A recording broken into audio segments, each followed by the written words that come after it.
What's going on, guys? Christopher Lopez here with Jersey Beast TV, your source for muscle building, strength training, and fat loss for men. So in this video, what we're going to talk about is training on little to no sleep. Is it a good idea? Should you do it? If you're like me and you have a toddler at home and you're a dad, you know the deal. Like, there will be nights where you are up all night, you don't get any sleep because they're sick or they're throwing up or they're just in a bad mood. So for example, last night I put my daughter down to bed and she went to sleep fine. About 1 o'clock in the morning, 1:30 in the morning, she sat up and now granted, I went to bed around midnight or 12:30.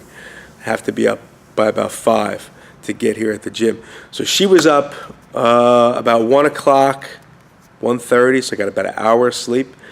And she had this barking cough. She was coughing all night, crying, coughing. She threw up on my wife. It was just a mess. But again, I had to be at the gym 5:30ish, so I wake up around 5. So I was up all night, didn't get any sleep. Today is a training day for me, a lifting day for me. What do you do?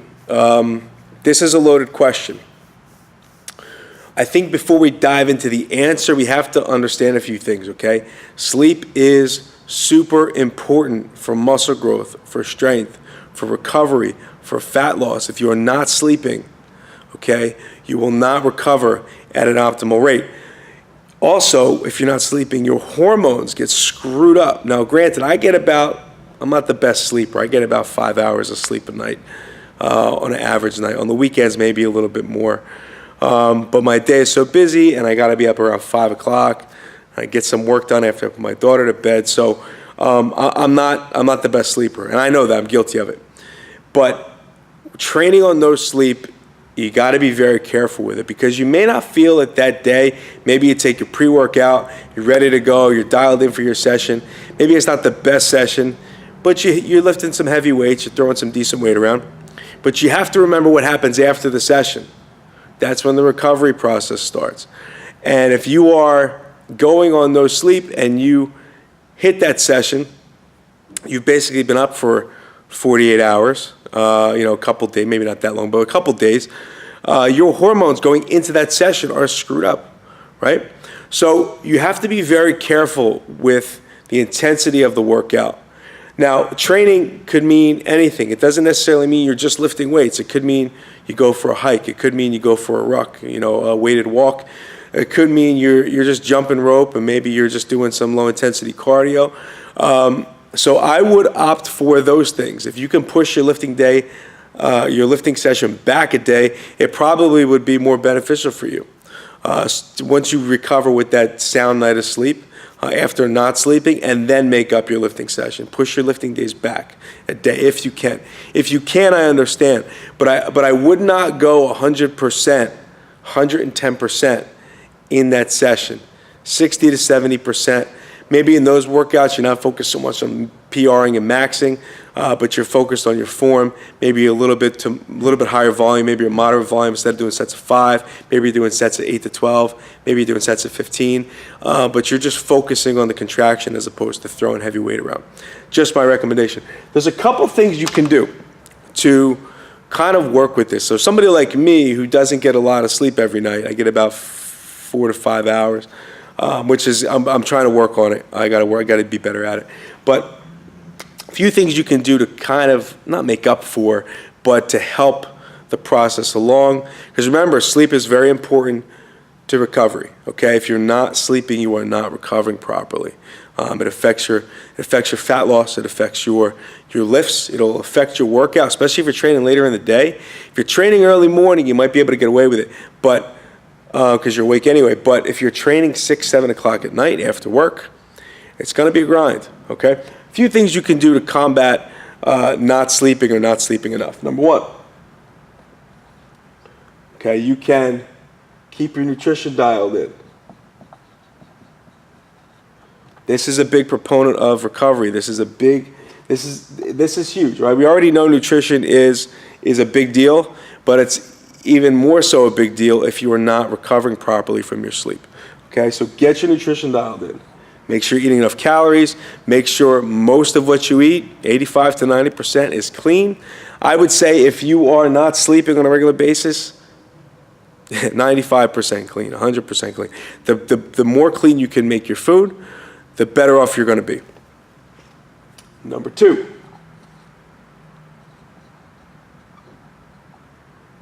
Sleep aids. Now, I'm not saying prescription, okay? I'm not a big advocate of prescriptions, but finding a natural sleep aid that's going to help you sleep. There's one that I use. It's a strip. You put it in your mouth. It's a little like a little paper thin strip. It dissolves, and within 20 minutes or so, you're out like a light. And it's not going. The one that I use, it's not going to knock you out to where you miss your alarm clock. It's just going to help you get better quality sleep with the sleep that you actually do get. So find a natural sleep aid. I'm going to link up the one that I use down in the description section. You can check it out if you like.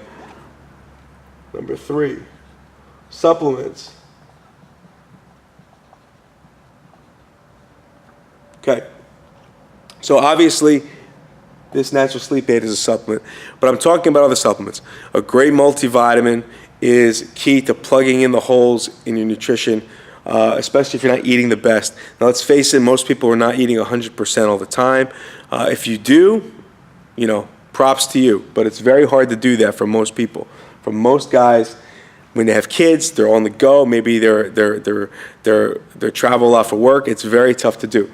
So supplements play a huge role in recovery as well. So a multi, again, I'll link up the one that I use. The multi that I use is pretty cool because you basically fill out this questionnaire and it builds the multi for you. It puts the fish oil and joint support and recovery enzymes in the actual multivitamin packets itself. No 2 multivitamins are the same. So you fill out this questionnaire and it actually builds the actual multivitamin and multimineral supplement for you based on your height, your weight, things that you might be things that might be bothering you, like joint pain or back pain. You put that stuff in, and it'll fill in the gaps with that as well. So I'll link up this as well. So a multi, magnesium. Magnesium is huge. I use magnesium oil at night. I will link that up as well. You put it on your muscles. It helps balance hormones. It helps you relax when you finally do go to sleep. So that is a big one as well. There's no cut and dry answer to this, guys. You almost have to go with your instincts, like training, right? So yes, whenever you follow a training program, you follow it to a T when you start. But as you get in a few weeks, you have to make adjustments, and this is just like that. It's a constant assessment and reassessment of what you're doing. Again, not everybody gets perfect sleep. You have to make do with what you have. And let's say you work 2 jobs and you have kids and whatever, and you're only getting 4 to 5 hours of sleep like me. These things will help. Because you have to control what you can control, which is this stuff. You can control your nutrition.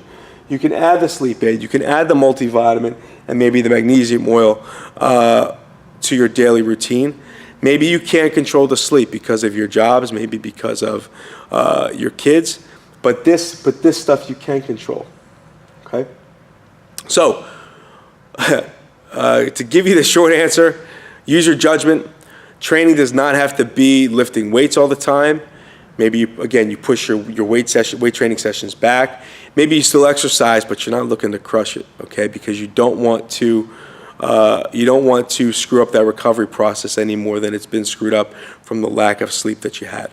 So I was supposed to lift today. I'm going to see how I feel later in the day. I might still do it, but I'm going to feel it out. And if I do it, I'm not, depending on how I feel, I'm just going to go through the exercises, use moderate weight, not look to set any PRs. Because I'll tell you what, too, if you are coming off of a night of no sleep or very minimal sleep, and it's a heavy day, and in your mind, the night before, the day before, you're looking, okay, I'm going to crush it today, I'm going to go for that squat PR, and you don't get it, there's a good chance it's going to screw you up mentally. And there's also a good chance if you don't get it, you're going to miss that PR by a lot because you're not recovered and ready for that session, okay?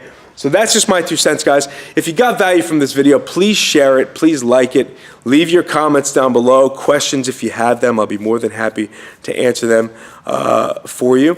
And don't forget to subscribe to the channel. A lot of free information, a lot of free training videos for guys on this channel on helping you get bigger and stronger and leaner.